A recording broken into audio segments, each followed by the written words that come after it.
Olá, hoje a gente vai falar de um tema que ele é bem interessante e bem comum na população de uma forma geral, que é a famosa LER, que é a chamada, muito comum mesmo no nosso meio, em pessoas que trabalham muito com esforços repetitivos. Tanto é que o nome vem daí, né?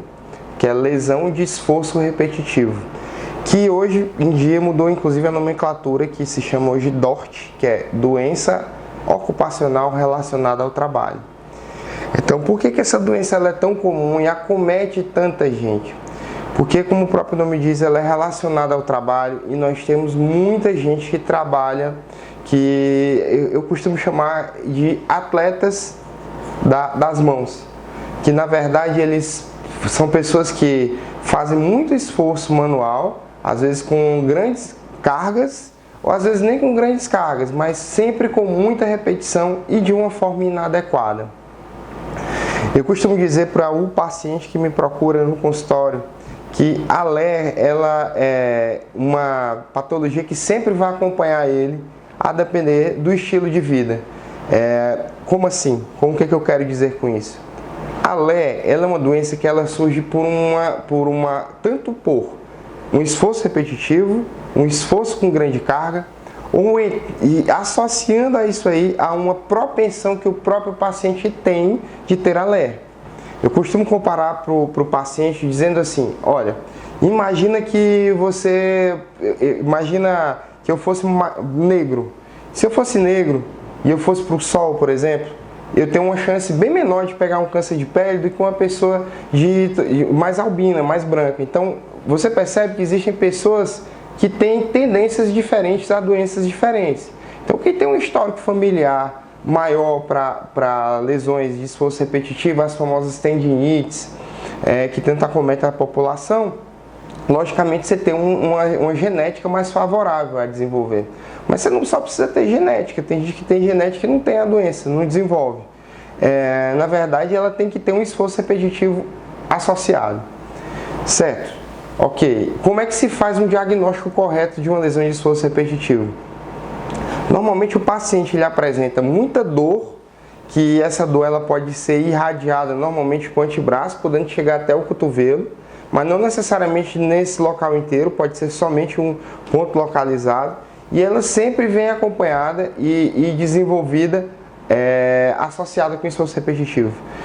Tem períodos do dia que é pior, muitas pessoas reclamam que no final das suas jornadas de trabalho é o pior que fica, né? Porque acumula o esforço do dia inteiro e vem com queixa de dor e às vezes até de incapacidade total de trabalhar, tá?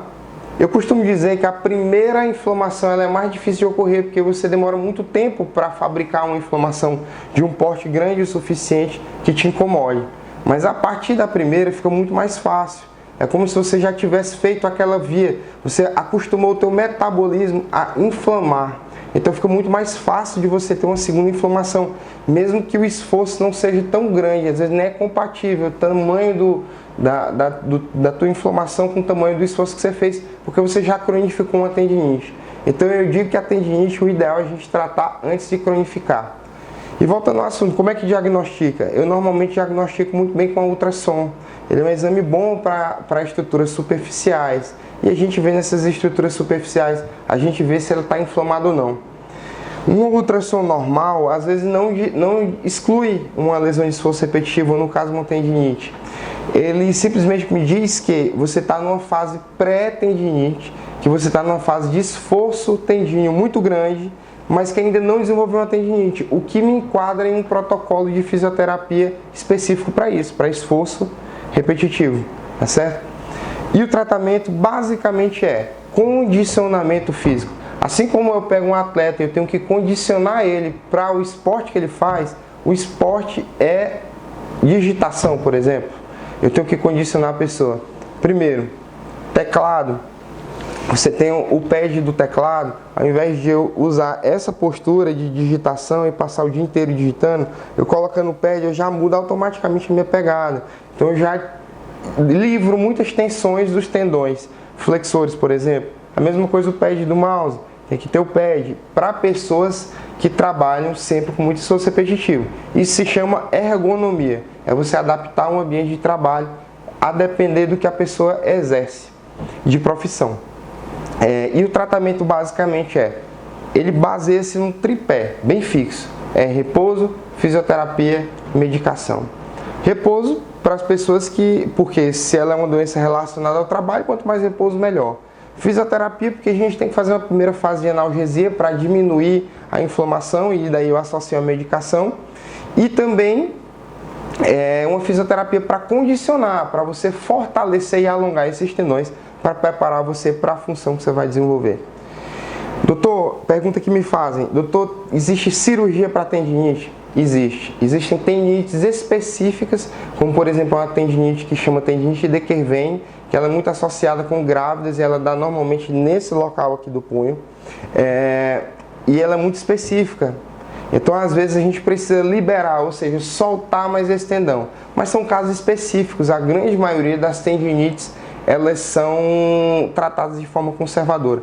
Existe também órtese para tendinite. Você coloca uma imobilização maior por um maior tempo. Isso aí se enquadra no repouso. Então é o repouso com ou sem imobilização, a fisioterapia e um anti-inflamatório, ou de pequena ou de longa duração, como por exemplo o corticoide, para a gente tratar. Às vezes tem paciente até que eu gosto de fazer uma infiltração pontual. Quando ela é uma tendinite pontual, às vezes eu consigo fazer uma infiltração e eu já me adianto muito na fisioterapia, porque eu passo da fase de analgesia muito mais facilmente do que passaria. E tem paciente com tendinites crônicas que só saem com infiltração. Então, a gente tem muita arma contra a tendinite, mas a maior delas que eu costumo falar para o meu paciente é paciência. Porque muitas vezes você demora muito tempo para fazer um quadro de tendinite. Então, às vezes, demora muito tempo para você regredir desse quadro de tendinite também, na mesma proporção, especialmente quando são tendinites crônicas.